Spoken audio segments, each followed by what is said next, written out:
ce nouveau numéro de Bel et Bien. Bel et Bien, c'est votre guide bien-être chaque samedi matin. Et quand on parle bien-être, forcément, il y a Ali Rebli qui n'est pas loin. Bonjour Ali. Bonjour Agathe, bonjour à tous. Ce matin, plein d'astuces pour comprendre et apprendre à gérer son stress uniquement avec des moyens naturels. Vous verrez qu'il existe un stress ponctuel, un bon stress qui nous pousse à l'action, un stress bénéfique qui nous a beaucoup aidé dans l'histoire de l'évolution. Et puis il existe un stress chronique qui nous consume de l'intérieur et qui peut nous rendre malades. À propos de ce stress chronique, l'écrivain Stephen King écrit dans son roman Cellulaire que le corps se met aux commandes et fait ce qu'il a à faire pendant que le cerveau se tient sur la touche, incapable de faire autre chose que de siffler, taper du pied ou regarder le ciel. Nous allons ce matin vous aider à reprendre les commandes pour ne pas vous faire bouffer par ce stress chronique. Alors aujourd'hui, nous recevons le docteur Laurent Chevalier qui va nous expliquer pourquoi la nutrition et la phytothérapie représentent deux alliés de poids contre le stress. Nous recevrons également la coach star des réseaux sociaux, Julie Pujols-Benoît. Elle va nous montrer comment réduire le stress avec des exercices très simples à faire chez soi. Vous pourrez les refaire à la maison. Et puis Stan va faire de nous des cobayes de luxe afin de tester plein de petits objets pour nous apaiser. On fera le tri, vous verrez. Sans oublier évidemment notre grand maître du bien-être. Dès qu'on l'écoute, dès qu'on le regarde, c'est comme Ali, on se sent déjà beaucoup plus zen. C'est évidemment le grand psychiatre Christophe André. Bonjour Christophe. Bonjour à tous. Salut les amis, comment ça va ? Bonjour. Alors, autour de cette table, nous avons ce matin Elsa Wolinski. Bonjour Elsa, Stan Gusman. Bonjour. Et puis une nouvelle.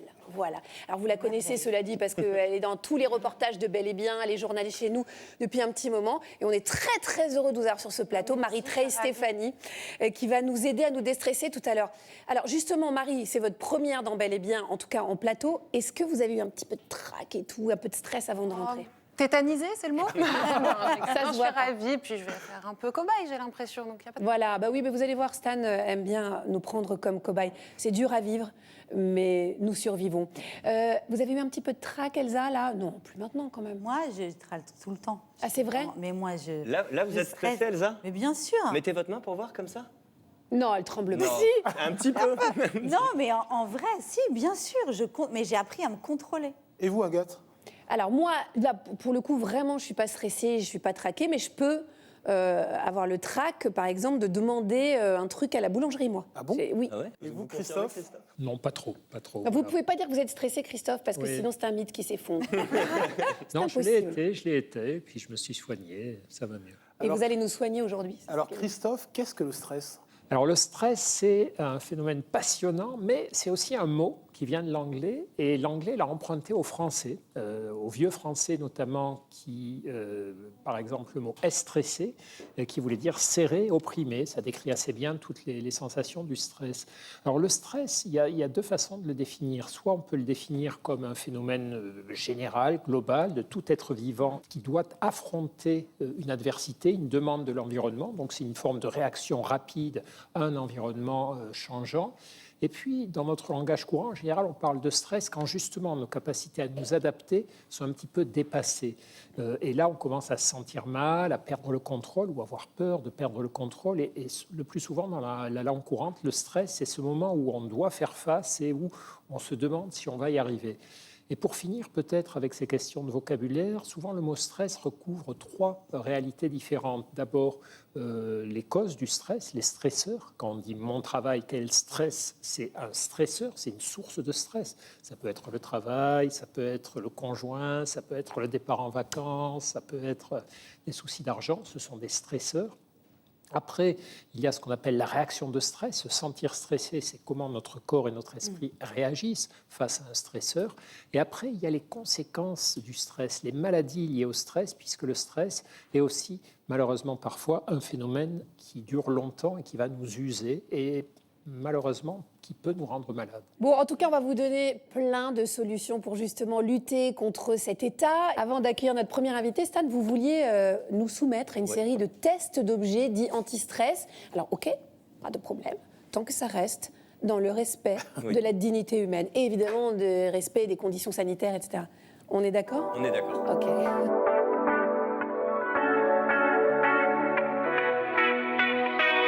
Alors, pour les règles angle sanitaire, promis, je vais essayer de faire quelque chose pour la dignité humaine. Je ne suis pas sûr, mais voilà. allons-y. Alors, il existe plein de gadgets que l'on vend dans les magasins, des gadgets aux prétendues vertus anti-stress. Vous les connaissez tous, vous en avez d'ailleurs sûrement à la maison. On va les passer en revue et notre grand maître à tous, Christophe André, nous dira si ces objets et ces gadgets ont des vertus relaxantes ou pas. D'accord ? Alors, il y a bien sûr la technique vieille comme le monde de nos grands-mères, de votre grand-mère, Ah Ali, ouais, elle adorait ça. qui consiste à éclater du papier bulle. D'ailleurs, Agathe, vous en avez. Alors, je vous laisse vous détendre en éclatant le papier bulle qu'on trouve dans nos colis ou qu'on utilise lors des Laissez-moi déménagements. seule. Et pendant ce temps-là, Christophe, vous allez nous dire si, idée reçue ou pas, ça a des vertus relaxantes, le papier bulle qu'on éclate. Mais moi, c'est là. Ah, moi, ça me fait- Alors, ça n'a pas été soumis à des études scientifiques. Par contre, il y a deux choses. Premièrement, ça énerve les voisins. Ouais. Ça, c'est stressant C'est pour vrai, les c'est autres. stressant, moi, ça me moi, stresse. Voilà. Donc, il C'est faut vrai, toujours ça penser me- aux autres quand on fait baisser son propre stress. Deuxièmement, c'est possible que pour certaines personnes, ça a un effet ponctuel. Ah, de toute façon, ce n'est pas compliqué. L'action des stress. Ne rien faire laisse le stress à l'intérieur de nous prendre de l'ampleur et le stress est un petit peu soluble dans l'action. Mais c'est une sorte Même de si doudou. l'action... C'est un doudou, non? C'est une sorte de doudou. Ouais, ça renvoie à Oui, l'enfance. à usage, c'est comme un Kleenex. Mais pour le ça- stress, ça- pourquoi ça- surtout, ça déporte l'attention sur quelque chose d'autre. Exactement, ça dépend. Assistante, Christophe. Bon, alors, c'est pas une solution, c'est une action, mais ce n'est pas une solution. On va essayer quelque chose d'autre. Christophe, regardez ce qu'il y a devant vous. Des cerveau. billes à mouvement perpétuel. Alors, est-ce que vous pouvez les actionner et juste après nous expliquer si c'est un effet relaxant ou pas et pourquoi on en trouve partout dans tous les cabinets, des psys, des avocats. Pourquoi on trouve ce genre de gadget en cabinet? Alors ça m'énerve. Alors ça, c'est le même mystère que le papier bulle. Il y a des gens que ça apaise, il y en a beaucoup que ça énerve. Alors, on peut faire une hypothèse, c'est-à-dire le mouvement, porter notre attention sur des objets en mouvement, capte cette attention, nous intéresse et nous détourne du stress. Tant qu'à faire, autant regarder des choses naturelles, regarder passer les nuages, regarder Ok. les arbres bouger au vent. Voilà, ça sera peut-être plus efficace. Pourquoi il y en a beaucoup dans les cabinets des médecins? C'est peut-être des cadeaux des patients pour les remercier. Qui, eux, pensent que ça a des vertus relaxantes. Voilà, que ça va aider leur médecin à moins stresser. Eh ben non. Alors, on va passer à la dernière que j'adore particulièrement. Ali, vous serez mon cobaye. Est-ce que vous pouvez fermer les yeux pour apprécier à l'aveugle toutes les sensations? Ok. Ok, fermez les yeux. Je me déplace vers vous. Agathe, vérifiez qu'il ne triche pas. Mettez peut-être le masque juste pour les, si je peux me permettre. Bien évidemment. Assistante de stade également. Alors, laissez-vous bercer par cette douce sensation relaxante et dites-moi ce que vous en pensez. Oh là là. Ah ouais. C'est pas mal, Ah hein? ouais, je- Et moi j'ai eu le papier bulle. C'est Non mais très, attendez, très bon, voilà la C'est différence. agréable, hein. Vous me dites C'est si très, ça s'en mêle dans vos cheveux, hein. Oui, oui, c'est très bon. Continuez, vous pouvez y aller plus fort. Pendant ce temps-là, Christophe, est-ce Ah que ouais. ça fonctionne? Est-ce que ça relaxe vraiment le gras de tête? Alors là, j'ai un conflit d'intérêts terrible. J'adore ce truc-là. J'en ai un chez moi dont je me sers Très, très presque bon. tous les jours. C'est merveilleux. Donc celui-là, ça fonctionne à peu près. Oui, oui, oui. Mais ça, on peut comprendre pourquoi. Enfin, Ali peut nous l'expliquer mieux que moi. C'est-à-dire, ça stimule de façon très agréable une partie de notre corps très innervé, très sensible, le cuir chevelu. Et Attends, moi je voudrais. Bon, bah je reste là. Continuez l'émission, Ali. Merci, Stan. je continue. Mais ça se diffuse dans tout le corps, hein, ce bien-être immédiat. Donc ça, c'est la bonne solution, Christophe. On est d'accord. Des trois, c'est trois, c'est la meilleure. Sincèrement, oui. Ce sera tout, Stan? On va terminer avec une dernière technique anti-stress qu'on appelle celle du défouloir, de se défouler. Ok? Et pour ça, Agathe, regardez ce qu'il y a au-dessus du plateau. Une piñata.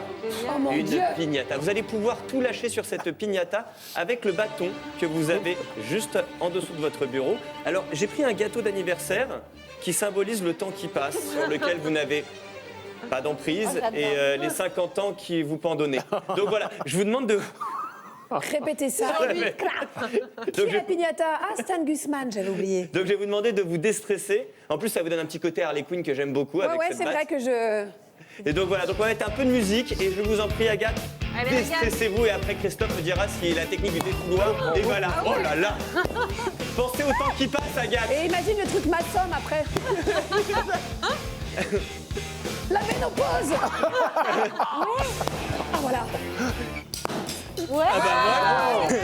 Ménopause. C'est moi qui battrai la ménopause. Tu ne Christophe, m'auras alors pas. ça a vraiment des vertus relaxantes et anti-stress. Alors il faut quand même savoir que quand on fait ça pour des anniversaires d'expérience, ça dure 7 heures. Donc en fait, tous les enfants sont comme ça. Et là, tu te dis, on va jamais y arriver, on en a jusqu'à après-demain. Eh bien, écoutez, merci beaucoup. Ça je vous me a sens fait du bien? Et oui, ça m'a un petit peu défoulé quand même, hein, contre le temps qui passe, puisque vous m'avez ambiancé là-dessus. Christophe, c'est valable comme technique anti-stress? Sincèrement, non. Ouais. Ça, c'est une idée reçue. Ce qui peut faire du bien, c'est qu'on se défoule en cognant, en s'engageant dans l'action. Par contre, si le but, c'est de diminuer le stress, on sait que quand on prend des volontaires, qu'on leur fait faire ça, et que 5 minutes après, on les met dans une autre situation stressante, ils vont réagir encore plus violemment. Donc, l'action, oui, c'est anti-stress. La destruction, ça n'apporte pas grand-chose de plus. Ah, encore raté. Voilà, une idée reçue qui tombe. Merci beaucoup, Stan. Je me sens extrêmement Jeune. armée, jeune, face à ce qui m'attend. Alors, pendant 1 heure, on va explorer ensemble de nombreuses méthodes. Vous allez voir des méthodes naturelles anti-stress, de vrais outils pour vous aider chez vous. Première solution, la nutrition et la phytothérapie. Comment la nutrition et la phytothérapie peuvent nous aider à combattre le stress? Pour en parler, nous accueillons tout de suite le médecin nutritionniste Laurent Chevalier. Bonjour Laurent Chevalier, bienvenue sur le plateau de Bel et Bien. Vous êtes médecin nutritionniste, spécialiste des plantes médicinales, auteur de nombreux livres. On peut citer par exemple Maigrir sans lutter ou alors Et alors on mange quoi? Tous deux publiés chez Fayard. Première question, Laurent Chevalier, docteur Chevalier, pourquoi une mauvaise alimentation peut engendrer du stress? Alors, une mauvaise alimentation va induire des déficits, par exemple, vitaminiques. On sait qu'un déficit en vitamine B6, en vitamine B9, en vitamine B1 va favoriser le stress et même la dépression. Il faut aussi qu'il y ait suffisamment de magnésium. Tout ça, Ali, où le trouve-t-on? Tout simplement dans les légumineuses. Et le riz aussi un petit peu pour la vitamine B1. Et puis, il ne faut pas manquer non plus d'acides gras oméga 3.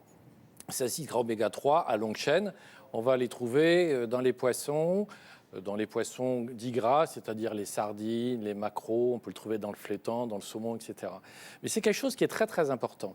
Et c'est un reproche que je ferai souvent aux psychiatres, et que je fais souvent aux psychiatres, c'est d'oublier, pour certains d'entre eux, pas tous, de demander comment mangent leurs patients. On s'aperçoit que certains ne prennent parfois qu'un seul repas par jour.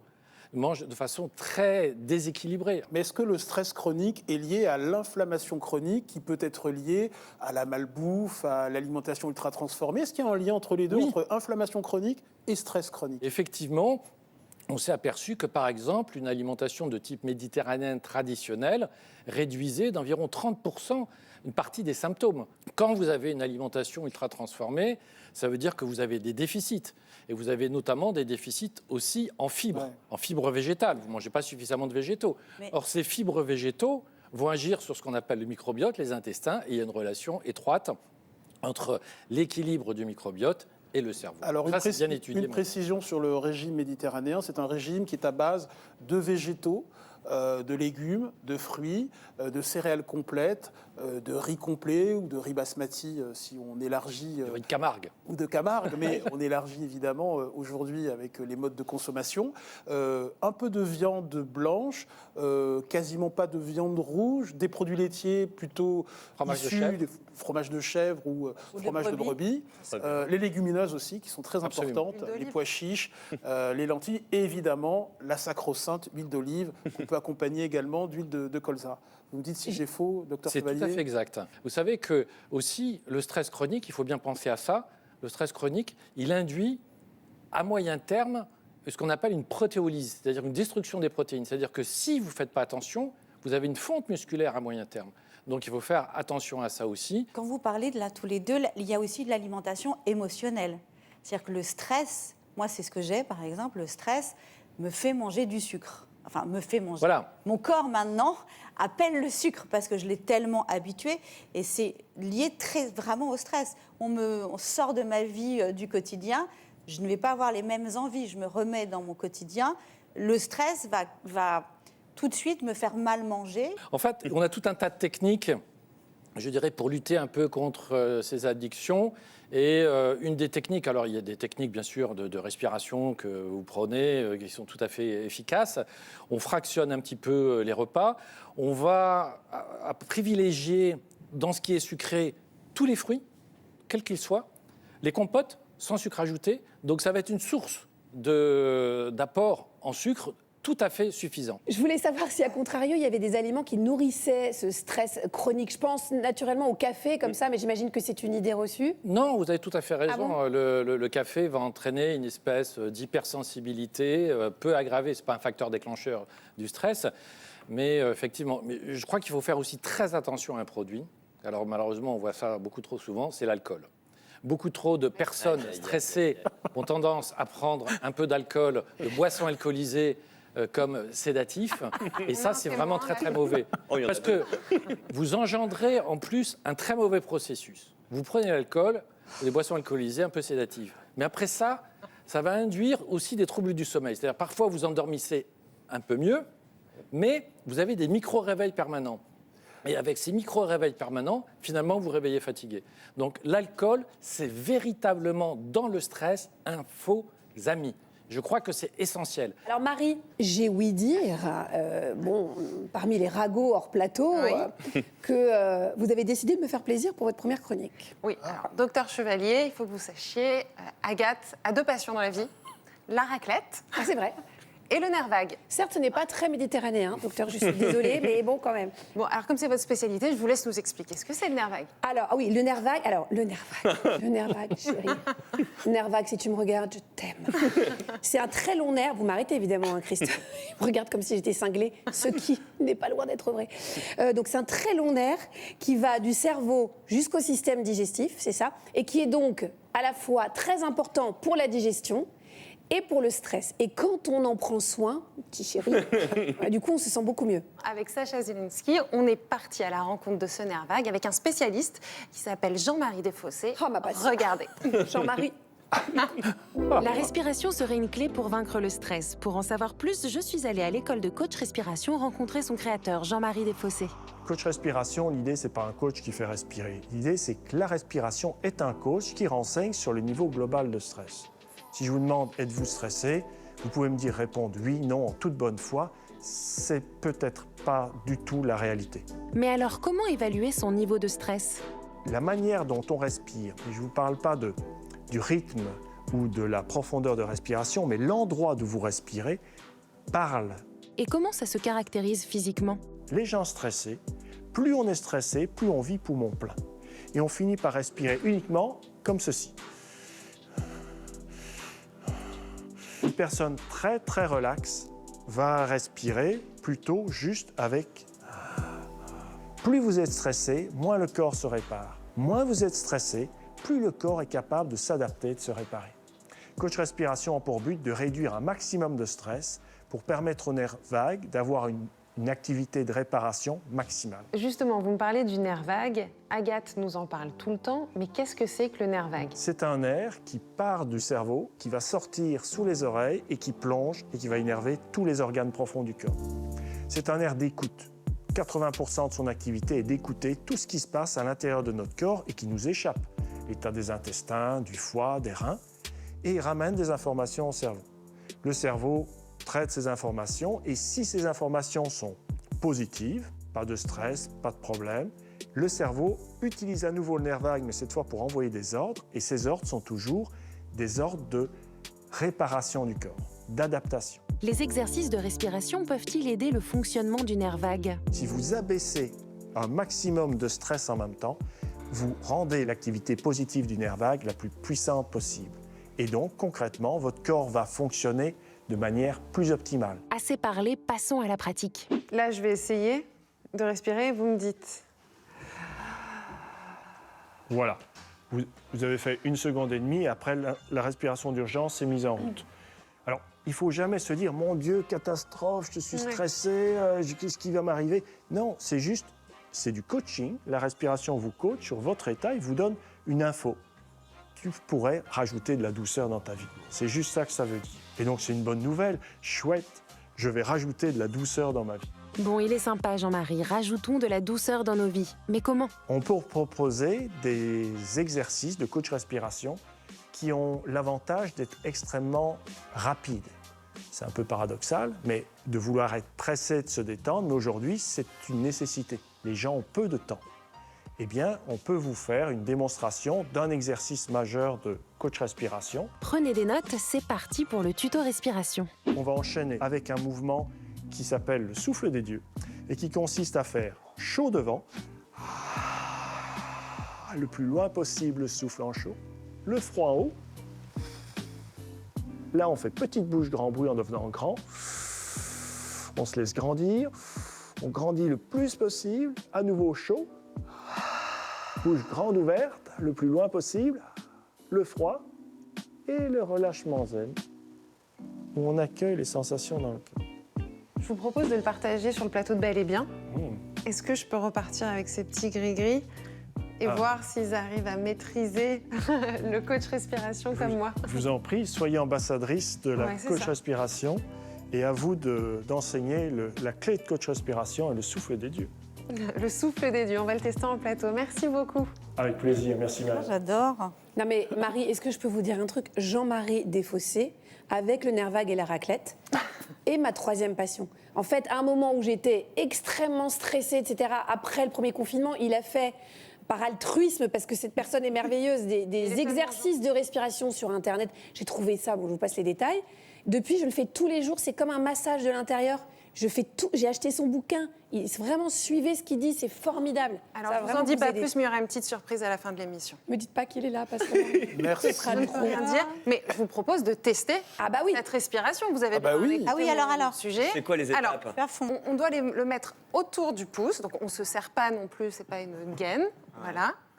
Et donc après, c'est chaud devant. Après, c'est froid en haut. Petite bouche, grand bruit.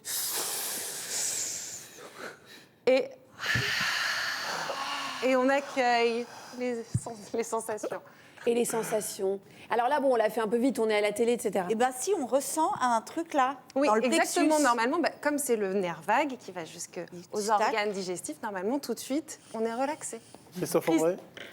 Oui, mais alors vous savez que dans toutes les civilisations, à toutes les époques de l'histoire, il y a des exercices centrés sur la pacification du corps et de l'esprit, basés sur la respiration, pour tout un tas de raisons. Nos mouvements respiratoires, effectivement, sont très, très connectés à la fois à notre corps et au fonctionnement de notre cerveau. Et donc, c'est des boucles qui marchent dans les deux sens. Si mon cerveau est calme, ça pacifie ma respiration. Mais si je pacifie ma respiration, ça calme aussi mon cerveau. Merci beaucoup Marie. Et si vous voulez aller plus loin, je vous conseille donc la lecture du livre de Jean-Marie Desfossés, Être en bonne santé grâce au nerf vague, publié chez Jouvence. Alors Christophe, le stress a un impact réel, tangible sur notre corps. On connaît tous ces manifestations, plaques rouges, bouche sèche, boule au ventre, hypersudation, accélération des rythmes cardiaques, accélération du transit intestinal. Ces phénomènes proviennent des hormones du stress, c'est ça? Oui, de la mise en action de notre corps par le stress. Alors, quand c'est bref et quand c'est à bon escient, ça augmente nos performances. Il est bon qu'un sportif, avant une compétition, soit un petit peu stressé, mais pas trop non plus, parce qu'au-delà d'un certain seuil, ça paralyse, au contraire. Mais ça dérègle aussi tout un tas de mécanismes de ce qu'on appelle l'homéostasie corporelle. Donc, tant que c'est bref, après le parasympathique, le nerf vague remettent de l'ordre dans tout ça. Quand le stress est trop violent, trop répété, trop prolongé, sans temps de récupération, toutes ces petites déstabilisations n'ont pas le temps de revenir à la normale. Et c'est ce qui fait qu'en médecine, le stress, en gros, c'est le grand aggravateur. Quelles que soient vos fragilités, si vous avez tendance à avoir de l'eczéma, de l'asthme, des migraines, le stress va les aggraver du fait de ces réalités biologiques dans les mouvements d'accélération et de freinage qu'il provoque. Merci Christophe. Une des méthodes aussi pour nous aider à lutter contre le stress, c'est l'acupuncture. Il existerait des points d'acupression très précis à stimuler pour réduire le stress. La reine de l'acupuncture en France, celle qui attire toutes les stars, les présidents du monde entier, c'est le docteur Nadia Wolf. Elle va vous guider pour que vous puissiez appliquer ces méthodes chez vous. Ce sont des propos recueillis par Kim Rodriguez et Brice Laborieux. Chaque personne dans la vie peut rencontrer une situation stressante. Et le stress peut diminuer nos moyens. Alors, sur le moment, comment on peut gérer le stress de manière urgentissime? Le premier point, elle s'appelle la crise interne. Elle se trouve ici, sur le poignet, sur la face interne du poignet, cette creux anatomique et on fait le mouvement de la rotation dans le sens d'aiguille de montre. Pendant 30-40 secondes, ça suffit. À un moment, on ressent une intense chaleur sous les doigts. C'est le signe que le point est activé. Cela permet de déclencher toute une cascade de réactions neurologiques qui nous permettent de retrouver ce deuxième souffle, deuxième élan et surtout retrouver nos moyens, le contrôle sur les émotions, apaiser le stress. Il y a un deuxième point qui peut être intéressant, c'est le point qui s'appelle barrière interne. Ce point se trouve ici sur le poignet, donc c'est facile aussi de le trouver sur la face interne des poignets, à 3 travers des doigts, au-dessus du milieu du pli de poignet. Ici, il y a 2 tendons et le point se trouve entre les 2 tendons. Pour plus facilement repérer le point, il faut juste plier légèrement le poignet. Et là, votre doigt va plonger dans le petit creux entre les tendons qui longent le point. Et une fois que vous avez approfondi les pressions, vous effectuez le mouvement de la rotation pendant 30-40 secondes, ça suffit. Et il y a une pointe qui est facile à trouver puisqu'elle se trouve dans le petit creux tout au milieu du front entre les 2 sourcils. Ce qui est intéressant, c'est la stimulation de ces points chez les bébés aussi été démontrée statistiquement significativement efficace pour calmer le sommeil des petits. Les bébés qui n'y arrivent pas de bien dormir, qui sont agités, qui pleurent le soir, vraiment juste le fait de doucement masser ces points va permettre d'apaiser le bébé qui va passer une super nuit et les parents aussi. Voilà, le docteur Nadia Wolf, qui a une histoire absolument incroyable, qui est d'origine russe. Je vous invite à découvrir son dernier livre. Elle en a écrit plein, mais le dernier, c'est sur les émotions, la boussole des émotions, donc du docteur Nadia Wolf. Docteur Chevalier, on l'a vu avec vous, hein, il existe des aliments, un régime alimentaire qui permet de réduire le stress. Vous êtes également un grand spécialiste de la phytothérapie, des plantes. Est-ce qu'il existe des plantes qui nous permettent de réduire notre niveau de stress? Oui. Alors, en fait, il y a 2 types de plantes. Il y a des plantes un petit peu sédatives, par exemple l'aubépine, la mélisse, qui est une plante extrêmement intéressante parce qu'elle lève aussi les spasmes intestinaux. On a la valériane, quand on a une note un petit peu dépressive, donc la passiflore aussi, qui est intéressante. Donc tout ça, ce sont des plantes qui aident. Comment on les administre, ces plantes, justement? Eh bien, là, par exemple, je dirais que le soir, on va plutôt prendre des gélules de plantes pour éviter de se lever de façon intempestive si on prend une tisane la nuit qui peut entraîner des difficultés de réendormissement. Et sans ça, on peut les prendre dans la journée sous forme de tisane. Donc ça, c'est la première catégorie de plantes. Et puis, on a une deuxième catégorie de plantes qui sont des plantes dites adaptogènes. Donc, c'est un terme un peu intuitif, c'est-à-dire qui permettent de réagir de façon un peu plus efficace. Alors, le niveau de preuve n'est pas extrêmement élevé, mais on a par exemple une plante qui s'appelle Eleutérocoque. Le ginseng de Sibérie. Le ginseng de Sibérie, exactement, le ginseng de Sibérie. Alors, on ne le prend pas sans avis médical parce qu'il peut faire monter aussi un peu la tension artérielle. La rhodiole aussi. Exactement. La rhodiole, c'est ça la rhodiole? La rhodiole, quand il y a une note un petit peu dépressive, eh bien, c'est une plante adaptogène très intéressante qu'on peut vraiment conseiller. Merci beaucoup, docteur Laurent Chevalier, d'être venu ce matin dans Bel et Bien. Merci. Alors, Agathe, les chercheurs ont synthétisé les différentes façons de réagir au stress avec la formule D3F, Fight, Flight, Freeze. En bon français, ça donne combat, fuite ou sidération. Et en règle générale, vous êtes plutôt dans la fuite, dans le combat, dans la sidération? Ça dépend du stress. Je dirais, je combats si c'est le trac, je fuis si c'est un sociopathe.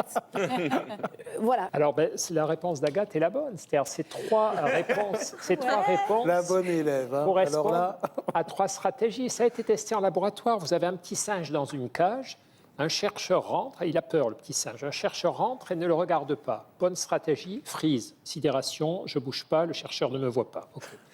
Deuxième option, le chercheur rentre dans la pièce et puis regarde le petit singe. Là, le petit singe se sent attaqué et il tente d'intimider le chercheur. Il s'agrippe au barreau de la cage, il bombe le torse, il essaie de lui faire peur.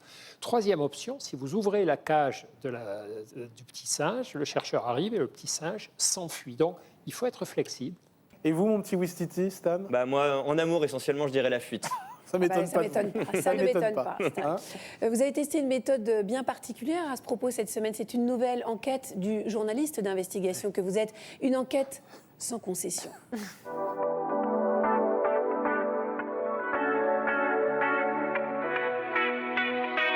Alors, si vous êtes stressé, j'ai une solution que vous pouvez essayer à plusieurs et qu'André Manoukian adore.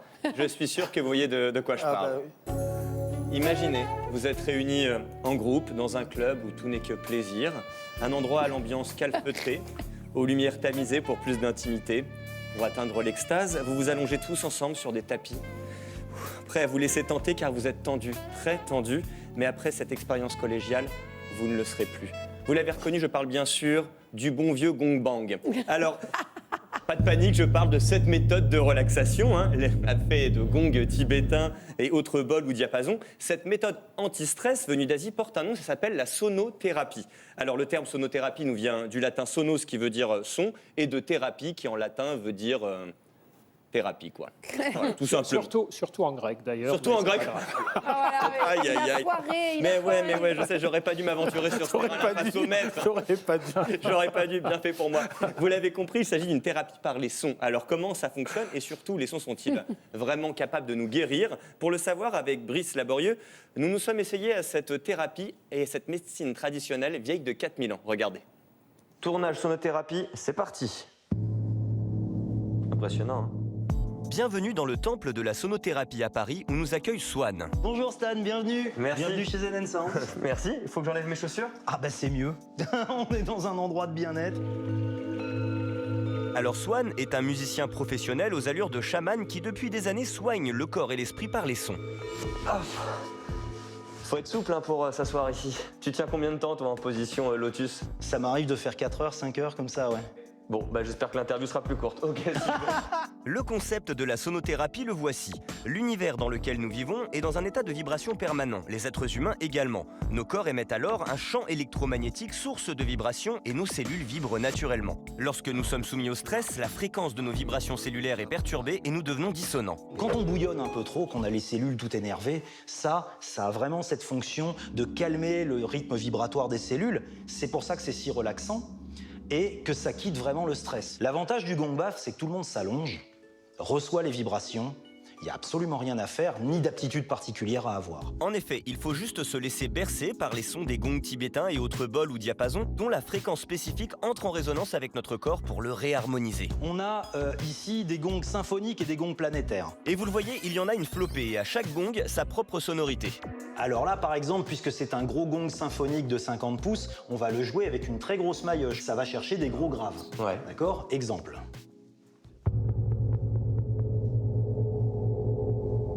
Là, il y a des basses. Alors chaque son de gong émet l'une des 7 notes de la gamme qui résonne avec l'un de nos 7 chakras. C'est bien pensé, hein? Do, ré, mi, fa, sol, la, si. Attends, Swan, je t'arrête. Le do, c'est le zizi. Alors, c'est le chakra racine qui se trouve au périnée, soyons précis. Bref, et c'est l'eau présente à 70% dans notre corps qui sert de conducteur pour que ces vibrations de rééquilibrage se diffusent à travers nos cellules. Les explications faites, place autour du propriétaire et des instruments de Swan. Alors ça s'appelle un ananta.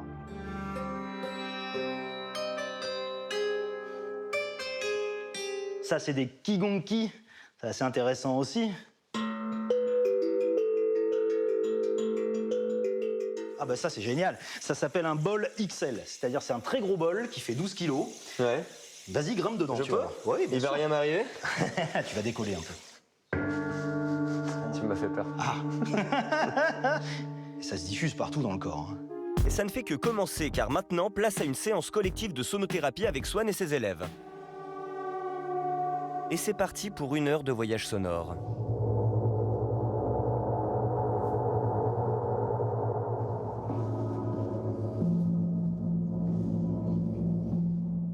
Comme vous le constatez, Swan est un véritable musicien. Les ambiances vibratoires qu'il nous offre pourraient très bien servir de musique à n'importe quel documentaire. La preuve. Dans la savane africaine, sitôt la saison des pluies passée, la faune locale pullule et les fauves sont de sortie. Je vous l'avais dit, c'est envoûtant, mais hélas, la séance est déjà terminée. Tu m'as fait vibrer, Swan. Et c'en est pas fini. Après le bain de gong, place au massage sonore pour rééquilibrer définitivement les vibrations de mon corps, des pieds à la tête. C'est parti.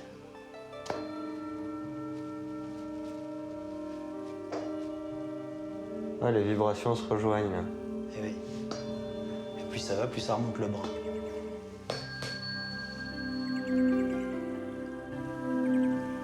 Trop bien. Ouais, trop bien. Hélas, la sonothérapie ne pourvoit pas à tout. J'ai envie de devenir un dieu du sexe, tu peux faire quelque chose pour moi? Rien. Ok, bon bah, je devrais vivre avec. Alors franchement, c'est super. Moi, je vous le conseille. Moi, j'en suis ressorti moins stressé. Cela dit, pour l'instant, la sonothérapie n'a pas été encore reconnue par la médecine occidentale comme une vraie science, même si, par exemple, le service des soins palliatifs du CHU de Saint-Étienne propose des séances de sonothérapie à leurs patients pour soulager certaines douleurs après les opérations. Mais Swan a l'air sûr de lui. Un jour, on utilisera la sonothérapie dans la médecine occidentale. Vous en pensez quoi, vous, Christophe, de cette thérapie par les sons, les vibrations? Je trouve ça plutôt sympathique, plutôt agréable. Je pense que déjà, le fait d'être allongé, d'écouter tous ces sons, de sentir son corps vibrer, c'est déjà une expérience agréable qui nous pose notre attention dans l'instant. OK. Après, on n'a pas de preuves scientifiques. Mais ce n'est pas parce qu'on ne dispose pas de preuves scientifiques que ça n'est pas quelque chose qu'il faut continuer d'explorer. Voilà. Mais je trouve que ça a un côté, ne serait-ce que sur le plan méditatif, très facilitant de la méditation, de se poser, de respirer, d'écouter, de ressentir son corps. C'est déjà bénéfique, tout ça. Donc, technique anti-stress validée par Christophe André. Plutôt, super. Eh bien, hop, un petit gong pour Elsa qui est un peu stressée en plateau. Si jamais vous avez un coup de stress, vous pouvez vous détendre avec un petit Mais gong. qu'est-ce que ça vous inspire, vous, Elsa, la sonothérapie, vous qui avez testé 1 milliard de trucs pour vous déstresser? Alors moi, j'ai très peur, en fait. Je le vis très mal. Parce que quand on fait des cours de yoga, à la fin des cours de yoga, il y a comme ça un peu, il y a 3 minutes de relaxation avec du gong. Et en fait, je suis la seule qui s'en va ou qui change de place parce que ça met en branle, je ne pourrais pas vous le dire, ça met en branle quelque chose dans mon intérieur où ça me fait peur. C'est ça. C'est exactement ça, ce truc-là. Je trouve ça inquiétant. Mais donc ça prouve quand même que ça a un effet. Cadeau, du coup. Non, mais je pense que c'est le petit bruit. Oui, lui, il est mignon. Lui, c'est un petit gongounet. Il est mignon, là, mais c'est le... Voilà. Bon, Elsa, apparemment, donc la sonothérapie, c'est pas votre truc, mais je suis sûre que vous avez d'autres astuces pour nous anti-stress.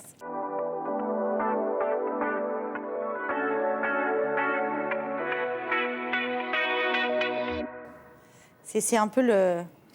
c'est digne de mon état stressé, c'est n'importe quoi. Ce que vous avez en face de vous, c'est un petit peu le symbole de ce qu'il y a à l'intérieur de votre tête. Tout à fait. C'est très coloré et très joli.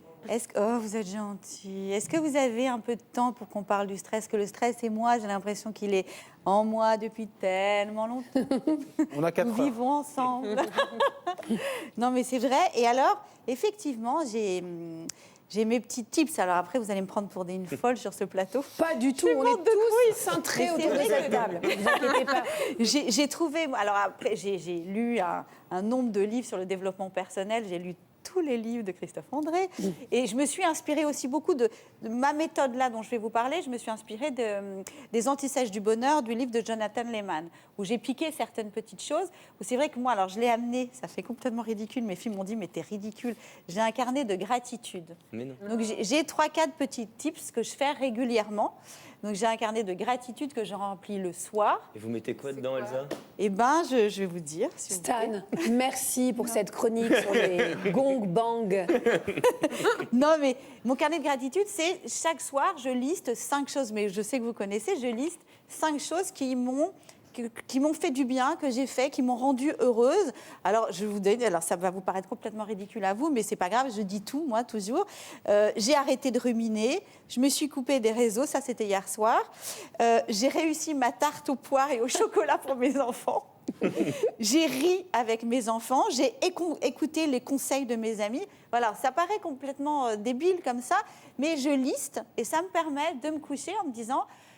Ok, j'ai fait ça, c'est bien, je suis fière de moi, j'ai pas fait que de la merde, et du coup, ça me permet d'entrevoir la nuit et le lendemain matin d'un autre regard. Il faut savoir que le choix du carnet est très important, je peux mettre 2 jours, 3 jours, 5 jours, c'est en fonction de comment je le touche. Le choix du carnet est très important.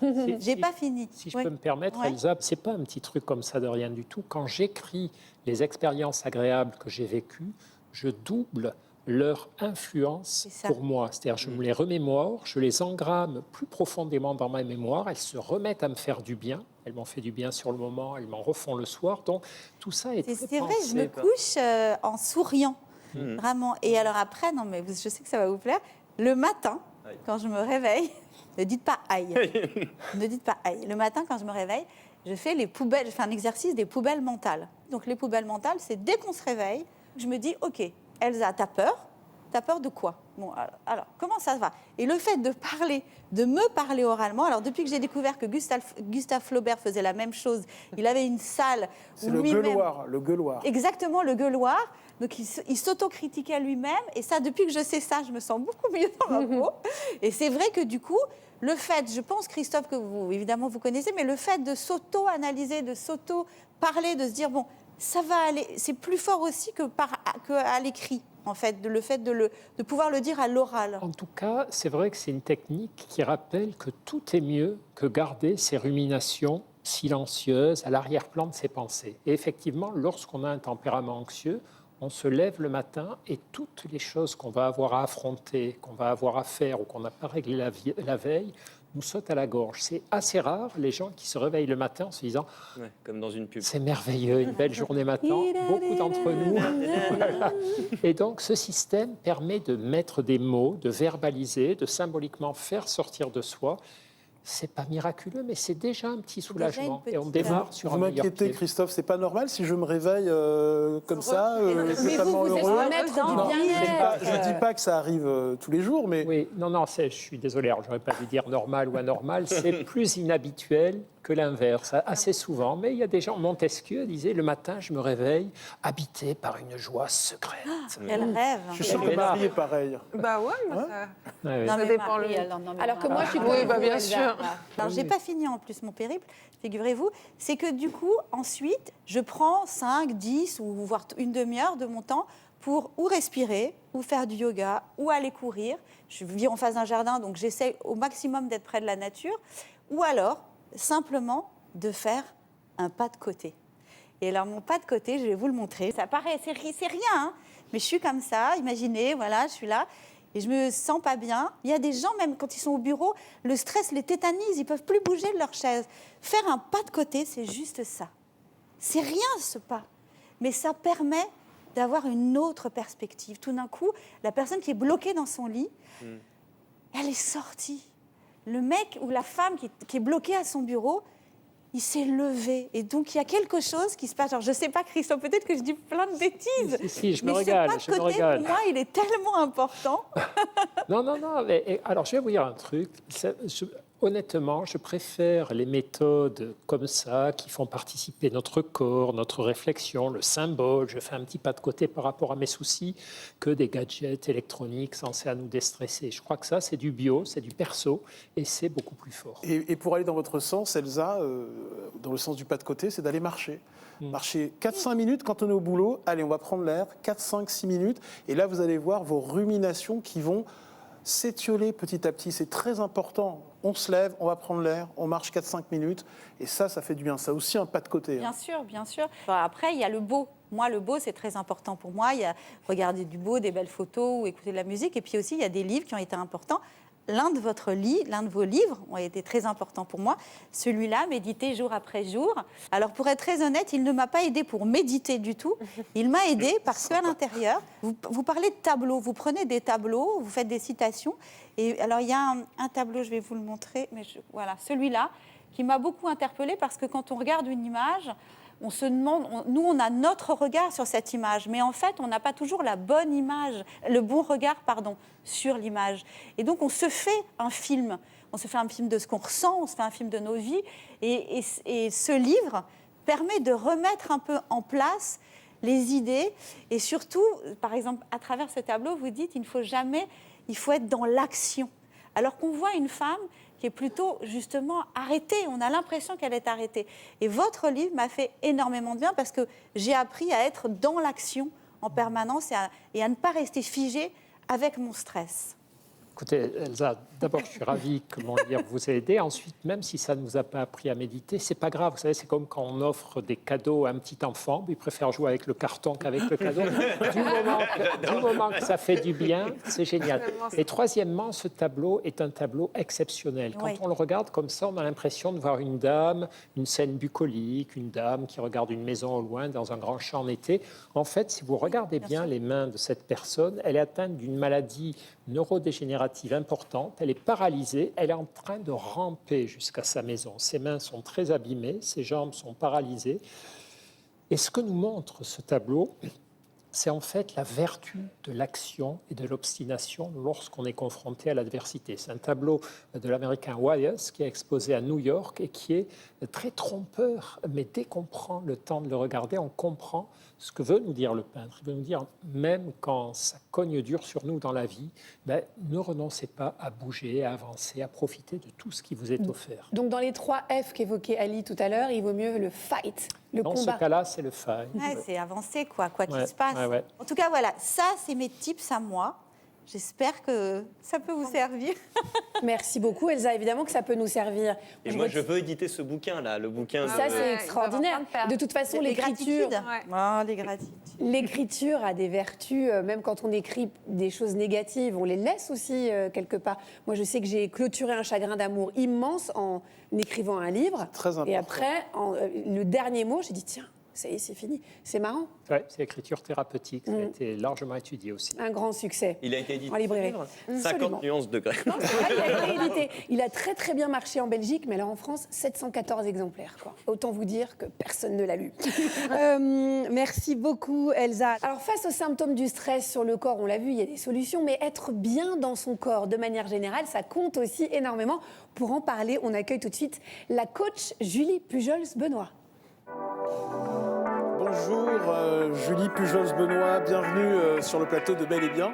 Vous êtes coach fitness, diplômée star des réseaux sociaux et d'ailleurs votre nombre d'abonnés a explosé pendant le premier confinement il y a tout juste un an. Que cherchent ceux qui vous suivent? Une simple façon de garder la forme à la maison ou une vraie recette anti-stress dans le climat hyper anxiogène que nous sommes tous en train de vivre? Je pense que c'est vraiment les deux. Au départ, c'est pour se maintenir en forme. Et après, en fait, ça devient un vrai moment pour tenir par les temps difficiles. En tout cas, c'est ce que mes élèves me disent beaucoup. Elles commencent parce qu'elles se disent, voilà, c'est le moment de prendre soin de soi, de faire du sport. Et en fait, ça devient un moment pour elles où elles évacuent le stress. Alors, vous donnez, Julie, des cours de body sculpt, de pilates, de stretching. C'est quoi la différence entre les 3 et puis surtout, quelle discipline est la plus appropriée pour lutter contre le stress chronique, à votre avis? Moi, la première méthode que j'ai créée, c'est le Pilates Booty. Tous mes cours, après, c'est des méthodes hybrides qui partent du Pilates. Parce que je trouve que c'est une méthode vraiment intéressante. Le Pilates, on muscle profondément, c'est ça? Voilà, le centre du corps, les abdominaux, le périnée, ça allonge les muscles. Et après, je les mixe avec du renforcement musculaire parce que le Pilates ne permet pas de tonifier vraiment les fesses, les jambes, etc. Alors, la plus appropriée pour lutter contre le stress? Je dirais toutes parce que, Christophe, je pense que vous allez être d'accord, l'activité physique permet de libérer des endorphines, de la dopamine, donc tout ça, ça apaise l'anxiété. On est fiers de nous aussi quand on fait un effort pour soi ou qu'on s'occupe de soi. Je crois que la fierté, c'est ça. Moi, c'est ce que je dis toujours à mes élèves, à la fin de la séance, je fais toujours un peu de relaxation et je leur dis, écoutez votre corps, qu'est-ce que vous ressentez, et écoutez aussi votre mental. Parce qu'on est fiers de soi, on est super fiers de soi, même si on n'a fait qu'un quart d'heure, que 30 minutes. Et du coup, on a envie de recommencer et on est mieux. Et c'est là qu'on entre dans un cercle vertueux où voilà, on se sent bien. Et moi, je l'entends tous les jours. J'ai beaucoup de médecins en ce moment qui me suivent depuis le premier confinement, des médecins urgentistes et qui me disent c'est notre bulle, c'est notre moment et c'est ce qui nous permet de relâcher les tensions. Après, ce qui est super aussi, c'est le stretching. On n'en parle pas beaucoup. L'étirement. Les étirements. C'est génial de s'étirer, surtout quand on est en télétravail. Ça permet d'enrayer les tensions. Christophe, c'est un peu intuitif de se dire que le sport, l'activité physique, les étirements vont nous permettre d'abaisser le stress, puisque vous l'avez dit tout à l'heure, le stress est un phénomène biologique. Et bien voilà, ces activités-là vont nous permettre d'aller mieux. Oui. Et ce qui est très intéressant, effectivement, c'est l'histoire d'étirement, parce que la plupart d'entre nous travaillons sur des bureaux, devant des écrans, et effectivement, ouvrir les épaules, étirer les bras, les jambes, le dos, c'est fondamental aussi. Et ça fait baisser le niveau de stress, puisque le stress est connecté tout de même aux tensions musculaires. Plus j'ai de crispation musculaire, plus ça élève le stress psychologique. Il faut faire combien de séances par semaine pour que ça soit efficace? Moi, je propose beaucoup de courtes séances de 10 à 25 minutes parce que je me dis, on peut le faire même devant une série, on peut le faire le matin, ça prend peu de temps. Et aussi, tout à l'heure, Elsa, vous parliez du réveil. Je pense qu'on est un peu devenu fou de se lever, déjà d'ouvrir les yeux, de prendre son téléphone et de se lever. Et en fait, si on observe les animaux, ils s'étirent tous au réveil et on devrait prendre quelques secondes au moins pour s'étirer. Je pense que c'est... Et même 2 fois 10 minutes dans la semaine, mais ça change tout, en plus de gagner en souplesse. À titre personnel, moi, la journée n'est pas du tout la même. Quand je me suis étiré, quand j'ai pris 5 à 10 minutes pour m'étirer dans mon lit, et quand je ne me suis pas étiré, je le sens tout au long de la journée. Ce matin, vous êtes étiré juste pour que ça. étiré. Pour ça, vous êtes tout 10 minutes épanoui. d'étirement, Ali, quand même. Pardon ? 10 minutes d'étirement, c'est long, quoi. Ouais, mais 5 minutes. 5 minutes. Ouais. Est-ce que vous pouvez nous montrer, à nous et aux téléspectateurs, des étirements qu'on pourrait faire pour se déstresser si on a une montée et si on a une journée compliquée? On rentre chez soi, je ne sais pas, un petit menu. Un petit 5 minutes à faire facile. Allez, ça serait top. On y va. Super. Et c'est Ali qui s'y colle. Ali, vous venez avec moi? Je vous regarde. Oh, j'en ai marre, comme d'habitude. Allez, c'est parti. Alors, magie de la télévision, les tapis sont apparus. Alors, on commence par quoi? On va faire rapide, mais prenez le temps vraiment pour faire cette petite routine. Nous, on va la faire en accéléré. Prenez le temps et surtout, expirez tout le temps, respirez profondément parce qu'on va oxygéner les muscles en même temps qu'on fait les mouvements. Je sens que vous allez... Je vais avoir un problème de nudité parce que mon pull est un peu court, donc excusez-moi, on va juste se poser. Je m'organise. Avec les jambes un peu relâchées et s'auto-grandir. Toujours, on se grandit, les épaules basses. On va faire un cercle avec la tête sans aller trop loin derrière. Là, nous, on fait un petit peu plus vite et puis on change de sens. Toujours en inspirant profondément, en expirant. Et on s'auto-étouffe dans nos masques. Voilà, et on revient. Là, on va enrouler la colonne vertébrale en partant là du sommet du crâne. On souffle et on relâche. On garde les jambes tendues, peu importe si on touche le sol ou pas, mais on garde les jambes tendues et pareil, on souffle, on lâche. On vient avancer un petit peu sur le tapis. On va poser les genoux au sol, les pieds joints, les genoux largeur bassin et on vient écraser les fesses dans les talons et au contraire, on vient vers l'avant. On presse les épaules dans le sol au maximum. On tend les bras jusqu'au bout des phalanges. On expire et on relâche. Et là, on peut même rester 30 secondes, 1 minute. Et nous, on va dérouler tout doucement. Voilà, vertèbre après vertèbre. Considérez que je ne suis plus sur ce plateau, je suis totalement ailleurs. On vient s'asseoir avec les jambes en avant. Mais déjà, ça fait un bien fou. Hein. Là, l'étirement des épaules, c'est hyper agréable. Oui, puis il ne faut pas hésiter vraiment à rester un moment. Là, moi, je vous propose ça, c'est super quand on manque de souplesse et même c'est plus pratique. Ici, et on l'attrape.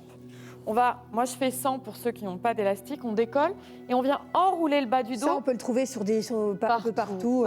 On vient s'allonger. Et là, on s'en fiche si on n'est pas souple, si la jambe est loin là, mais on va expirer profondément et tirer vers soi. La respiration, c'est crucial. Hein. Ouais, on souffle par la bouche et là, on sent tout l'étirement. On reste. Donc, on n'hésite pas à rester 30 secondes. On lâche le talon contre la fesse. La main droite sur le genou gauche. Je me suis totalement auto-fouettée avec cet élastique. Et on vient tirer sur le côté droit en gardant l'épaule gauche au sol. Là, c'est une zone où il y a plein de tension, hein, les lombaires. On souffle, on revient tout doucement. Là aussi, on reste un petit moment, on allonge la jambe. On fait pareil avec la droite. On souffle, on tire la chaîne postérieure, on expire.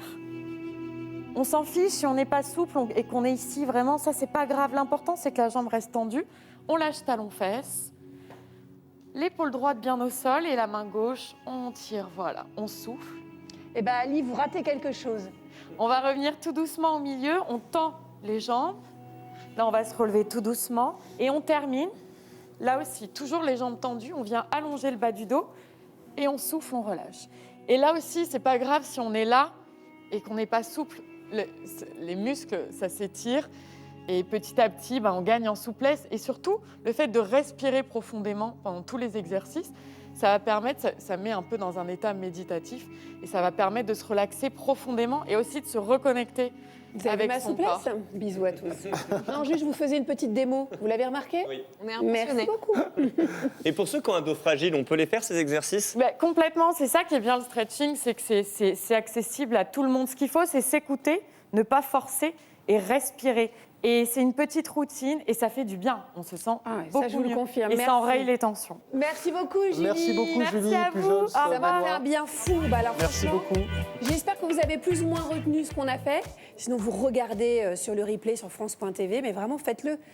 Ça fait vraiment du bien alors qu'on est sur un plateau télé et que, bon, forcément, c'est un petit peu plus compliqué. Donc voilà, Marie va nous initier à une nouvelle pratique anti-stress. Et croyez-moi, vous n'êtes pas prêts de l'oublier.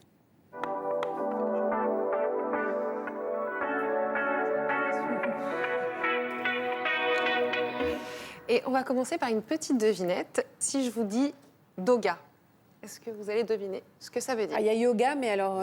L'autre, c'est ça. le dos, Exactement. le yoga C'est du une, dos. c'est une contraction de 2 mots et c'est une pratique sportive. Elle a rigolé en vous regardant d'un air dédaigneux. C'est nul. Donc c'est une pratique sportive. Vous n'avez pas trouvé? On a le yoga, ce que vous avez dit, Ouais. et dog. Doc, Ah bah oui, doga. Ok, d'accord. l'avez Ah oui, deviné. d'accord, on va C'est faire le yoga du chien. C'est le yoga avec son chien. Moi, je connais la position du chien, mais... Ah bah oui, Chien chien tête tête en en bas, le classique. Et ben justement, c'est une pratique qui a été inventée en 2001 à New York par Susie Teitelman. Et l'objectif est de renforcer le lien avec son animal de compagnie en pratiquant des postures de yoga. Et les effets seraient très déstressants, autant pour l'humain que pour le chien. Donc, moi, j'ai décidé de tester avec mon chien Gaspard. Je suis désolée, Agathe. Je savais, ça n'allait pas Votre passer. chien s'appelle comme mon On l'a pris fils. dans une association. Je n'ai pas choisi. Quel âge a-t-il pour savoir si c'est moi qui vous ai inspiré? Il a 1 an et demi. Oui, bah donc C'est un hommage. Prenez-le comme un hommage. Bref, avec Gaspard, nous sommes allés donc tester et prendre un petit cours de doga avec Sacha Zinowski. Regardez. Avec mon fidèle acolyte Gaspard, un rottweiler de sang mêlé, nous avons donné rendez-vous à Andrea et sa meilleure amie Jazz, un berger australien de 2 ans et demi, sur les toits de Paris pour une séance de doga. Mais avant, explication. Oui, c'est gentil. Andrea, c'est quoi le doga? Le doga, c'est un moment de partage, un moment où on renforce la complicité qu'on a avec son chien. On fait des postures où on est un équilibre un petit peu précaire l'un et l'autre et on se soutient mutuellement. Donc c'est du bien-être permanent pour l'un comme pour l'autre. Non, non. Quoi? Bah alors, tu nous as engueulé. Qu'est-ce que c'est? Bon, vous le voyez, Gaspard est stressé et la séance de doga à venir ne lui fera pas de mal. En attendant, reprenons l'interview. Andrea m'explique qu'avec le doga, on essaie de reproduire les postures classiques de yoga, mais il faut parfois faire preuve d'imagination côté position. J'en ai inventé sur le tas parce que elle vient avec moi, elle saute sur mon dos. Qu'on en rigole ou qu'on sorte détendu, ça nous fait du bien à toutes les deux. J'ai aussi un chat. Est-ce qu'on peut faire du catga? Avec mon chat, ça donne pas grand-chose parce qu'il n'est pas du tout coopérant. Je pense que si les chats sont intéressés, ils sont beaucoup plus souples que les chiens. Ça te plaît pas? Bon, ça fait des mamours. Ça veut dire en langage chien qu'ils sont impatients de commencer la séance. Et perso, je m'attends au pire. Car Andrea, elle a une relation fusionnelle avec Jazz. Ensemble, elles matent des séries, elles prennent le café, elles courent sur l'eau, elles partent en week-end au Mont-Saint-Michel, elles font même du paddle. Tout l'inverse de Gaspard qui, lui, avec moi, n'en fait qu'à sa tête. À la maison, il passe son temps à roupiller sur le canapé du salon, dans toutes les positions. Il chasse les canards et détruit tout ce qui se trouve sur son passage. Un vrai bourrin. Allez, Gaspard. Allez, on y va. Alors Gaspard va-t-il réussir à être suffisamment zen pour rivaliser avec Jazz et Andrea? C'est ce qu'on va voir. Place à la leçon de doga. Tout d'abord, on s'installe tranquillement dans la position qui est la plus confortable pour toi. En tailleur, c'est très bien. Et on commence par leur caresser tout le dos, tout doucement. Entre les 2 yeux, ça les relâche vraiment beaucoup. Enfin, ça dépend pour qui. Tu peux te calmer? Bon, on reprend. Et on commence la posture de la déesse, un exercice de squat auquel s'ajoute le poids du chien. Donc on va descendre doucement en squat, tout le poids sur les talons. Ok. Et au niveau du torse du chien, on va le soulever sur les pattes avant et on va se positionner sous ses aisselles ou comme ça, où tu vas le positionner sur ton avant-bras. Et on va tenir. Mais c'est impossible avec toi, mon chien. Encore raté, je vous avais prévenu, il est très excité. Allez, on tente un dernier exercice. La posture de l'enfant, s'il est couché à côté de toi, c'est plus intéressant. Moi, je m'allonge sur elle. On peut s'allonger soit en face du chien, comme tu le fais, soit sur le chien, si le chien il veut bien jouer le jeu. Bon, avec Gaspard, ça ne fonctionnera pas. On va laisser les professionnels, car oui, la pratique du doga nécessite de l'entraînement.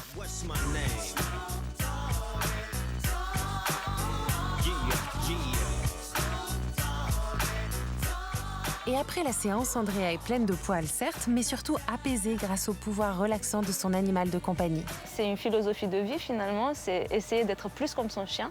Eux, ils sont dans le moment présent, ils ne s'inquiètent pas du futur, ils ne ressassent pas en boucle le passé. Ils sont là, ils s'amusent avec nous, ils passent un bon moment, voilà, entre copains.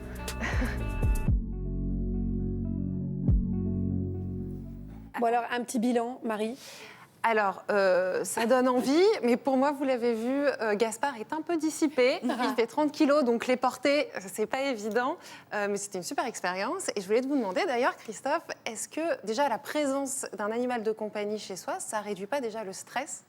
Si, bien sûr. Alors, sur ça, alors sur le doga, on n'a pas d'études, mais sur la compagnie, la fréquentation, la relation à un animal, l'animal, effectivement, nous apprend l'instant présent. L'animal nous aime inconditionnellement.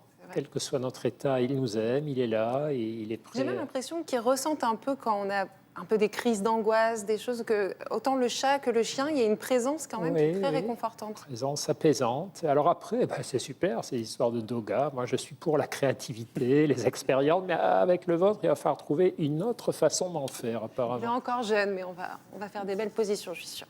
Stan, je crois que vous n'en avez pas fini avec nous. Non. Qu'est-ce qu'on va tester maintenant? Vous sentez mon soupir? Oui, je sais. Alors pour finir, je vous propose d'entrer carrément dans le 3e millénaire avec cette incroyable technique anti-stress qui cartonne sur les internets et qu'on appelle des vidéos apaisantes. Alors ces vidéos ont l'air complètement inutiles comme ça et pourtant elles comptent des centaines de millions de vues. Regardez, dans ce monde fait d'harmonie, on y voit des gens qui plongent leurs mains dans de la pâte gluante et visqueuse. D'autres personnes, elles râpent et épluchent en dés des blocs de savon multicolores. On peut aussi s'extasier devant de séances de calligraphie manuelle où rien ne dépasse. Autre vidéo dont Nicolas Sarkozy raffole, regardez des terrasses nettoyées au Karcher et qui reluisent comme au premier jour. Avouez que ça fait du bien une fois que c'est terminé. Bref, dans ces vidéos où règne la symétrie, on y voit aussi des blocs découpés au laser, des billes rangées en ordre parfait et des jeux de va-et-vient permanents dans lesquels l'espace est totalement maîtrisé. Christophe, comment expliquez-vous ce besoin anti-stress de perfectionnisme dans ces vidéos ? Alors c'est assez mystérieux quand même que ça réunisse, comme vous dites, des millions de vues, mais je crois que dans le stress, ce qui nous fait le plus stresser, ce qui nous inquiète le plus, c'est qu'on a l'impression de perdre le contrôle sur la situation. Donc sans doute que d'une certaine façon, voir des situations faciles à contrôler, bien carrées. Avec de l'ordre. Voilà, nous réconforte plus ou moins. Alors je ne sais pas jusqu'où ça peut être un bon outil, mais ça doit être le mécanisme en jeu. Sans doute. Et il existe deux types de catégories de vidéos apaisantes, celles qu'on vient de voir où tout n'est que perfection, et d'autres plus nihilistes où l'on voit des internautes détruire tout ce qu'ils trouvent. Regardez, on va commencer en douceur avec des vidéos de boules relaxantes que l'on découpe juste pour le plaisir. Regardez, plus violent, les captations de presse mécanique qui compressent façon César tous les objets du quotidien. Moi, ça me plaît bien, moi, ces vidéos. Canette. Encore plus violent, des images de déchiqueteuses qui réduisent à néant tout ce qui nous passe sous la main.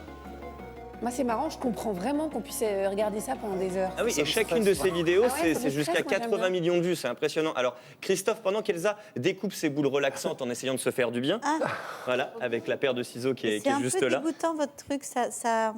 Il y a du liquide à l'intérieur. Oui, mais ça pègue. Vous nous donnerez votre ressenti après, vous nous direz si ça vous a relaxé. En attendant, Christophe, pourquoi ce type de vidéo cartonne sur Internet ? Vous allez détruire le chemisier d'Elsa. Quand une vidéo cartonne, c'est pas forcément qu'elle nous fait du bien. Vous savez, on peut être fasciné par des situations de destruction, de violence, d'injustice, parce que aussi ça nous angoisse, ça attire notre attention. Donc là, j'ai vraiment du mal à expliquer que ça puisse faire un tabac semblable. Il y a un truc qui me dépasse et je ne sais pas si la science est capable à ce jour de l'expliquer. Ah, il y a des petites bibilles là-dedans. En tout cas, elles sont vendues comme telles. On appelle ça donc des vidéos apaisantes et c'est censé nous faire du bien. Et je vous assure, allez sur Internet, regardez, c'est fascinant. Il y en a des centaines et qui sont toutes vues à des par des millions de personnes. Moi, c'est les vidéos de cuisine où rien ne dépasse, là. Alors ça, je peux regarder ça pendant des heures. Moi aussi, je peux regarder les vidéos de Christophe, cuisine. une question cruciale que je ne vous ai pas posée depuis le début de cette émission. Le sexe, c'est peut-être le plus grand remède naturel pour gérer son stress. Alors, a priori, le stress commence par dérégler le désir sexuel ou les capacités sexuelles. Par contre, en outil de prévention pour se faire du bien ou en outil de récupération après avoir été confronté à un stresseur, c'est quelque chose de très, très intéressant, effectivement. Donc on s'en sert pour la récup, quoi. La récup, Et c'est voilà. compris. On ne pouvait pas finir l'émission comme ça. On vous l'a promis. Il faut maintenant accueillir Jean-Marie Defossé qui est venu juste pour vous, Agathe. C'est vraiment un rêve qui devient réalité. Bonjour Jean-Marie. Bonjour Jean-Marie Defossé. Mais vous êtes mon bienvenue. idole. Bienvenue sur le Venez, plateau pardon, de Bel et Bien. Elle en Non, mais oublie. excusez-moi, mais vous vous rendez pas compte, c'est Jean-Marie. C'est dans On, tous ces états. on vous a vu tout à l'heure dans le sujet de Marie, vous êtes coach respiration, et l'exercice que vous allez nous proposer dans un instant s'appelle la respiration des 4 saisons. En quoi ça consiste et pourquoi cette technique permet de réduire le stress? Bonjour Ali, bonjour Agathe, merci de m'accueillir. Cette respiration est un peu multiple et elle va balayer 2 extrêmes, le super calmant, le super tonique, et pour faire une sorte de synthèse qui a pour but de redonner de la flexibilité. Un peu technique comme ça, mais les respirations, il ne faut pas en parler, il faut les essayer. Ah ouais, voilà, alors Jean-Marie, si vous pouvez faire une démonstration qui soit accessible, qu'on puisse tous la faire sur ce plateau et vous, chez vous, à la maison, ça serait formidable. D'accord. Alors, on commence par quoi? Alors, Vous d'abord, voulez qu'on se lève tous ou on reste assis? alors, c'est une respiration qui peut se faire debout, assis et allongé aussi. D'accord. Pas les 3 en même temps, bien Alors, sûr. on va c'est faire debout, on va Très faire bien, debout. bien debout. Ça va nous dynamiser. Alors, Mais je vous invite aussi à la pratiquer allongée parce que c'est une petite merveille. Alors, l'idée est simple, c'est la respiration des 4 saisons, 2 volumes. 4 saisons, 2 volumes. Le premier volume, le ventre, le deuxième, le thorax. Première saison, le printemps, on va se remplir de soleil et de sève et on va inspirer ventre et thorax. On va garder le thorax debout et on va expirer uniquement avec le ventre, c'est l'été. Par la bouche. Oui, par la bouche. Puis on va se laisser inspirer uniquement avec le ventre en laissant tomber le thorax. 4e, c'est l'expire d'hiver, on lâche tout. Et on le refait. Ventre et thorax. On garde le thorax bien haut, on expire avec le ventre. On va lâcher le thorax, laisser inspirer par le ventre. Et là, tout lâcher. Très tranquillement, une petite 3e. On inspire ventre et thorax. C'est le printemps. L'été, on garde le thorax haut, on vide le ventre. Puis, on lâche le thorax, on se laisse inspirer d'en bas. Et avec beaucoup de douceur, on lâche tout sans pousser. Et on accueille les sensations dans le corps. Ben franchement, Ça marche. ça marche. Ce qui est intéressant, là, on l'a fait debout. Ce n'est pas la position la plus top pour se détendre. Assis, c'est un cran au-dessus. Et alors allongé, quand vous avez les 2 phases où on va laisser descendre le sternum une première fois, puis les 2 en même temps, là, vous pouvez vraiment plonger dans un bain de bien-être qui réconcilie avec la sensibilité intérieure. Parce que le corps devient un lieu de douceur, un lieu de sensations très agréables. Et ça, je pense que quand on est sensible, hypersensible, ça réconcilie avec la vie. Voilà, en tout cas, si vous êtes hypersensible, je sais que vous en êtes un, Jean-Marie, ben vraiment essayez ça. Moi, je l'ai testé pour vous et c'est vraiment formidable. Merci beaucoup Jean-Marie Defossé Merci Jean-Marie d'être venu dans Bel et sur le Bien. plateau. Merci de nous avoir suivis ce matin dans Bel et Bien. Et merci Ali, on vous retrouve tous les jours de la semaine, comme d'habitude à 10h05 pour votre émission sur France Inter. Grand bien vous fasse. C'est un prolongement de ce que vous vivez le samedi sur France 2 toute la semaine. Et vous, on vous retrouve avec plaisir, Agathe, dans la Maison des Maternelles, tous les jours à 9h sur France 4. Rendez-vous la semaine prochaine, même jour, même heure, sur France 2. Bon week-end. Salut à tous.